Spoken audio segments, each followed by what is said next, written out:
Kā notiek partiju kārtas izlozēšana sīvākajā pašvaldībā? Viss notika Jēkabpils pašvaldības konferenču zālē. Šeit var redzēt vēlēšanu komisijas biedrus. Šie ir mana saraksta izaugsme kolēģi, un fonā var redzēt arī citus sarakstu pārstāvjus, kuri atnākuši uz izlozi. Ieradušies bija visu sarakstu pārstāvji. Protams, bija fotogrāfi, filmētāji, mēdīji un televīzija. Tad sākās Jēkabpils vēlēšanu komisijas sēde. No sākuma komisijas priekšstādētāji izstāstīja kārtību, kādā notiks kārtas numuru izloze.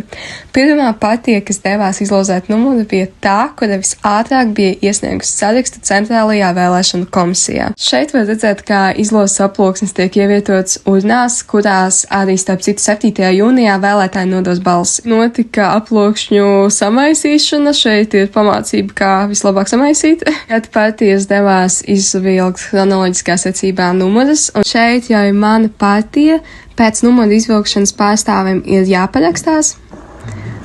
12. Un jā, tas ir skaitlis laimīgais 12. Un šeit jau ir redzams partijas līderis priecīgs. Šādi izskatās tās aploksnes, kurās vilka laimīgo lozu. Un parasta papīra aploksnīte ar izprintētu kārtas numuru. Un tu jau zini, ka šajā novadā, Jēkabpils novadā, labākais saraksts ir 12. Tāpēc 7. jūnijā gaidām tevi pie vēlēšanu urnām.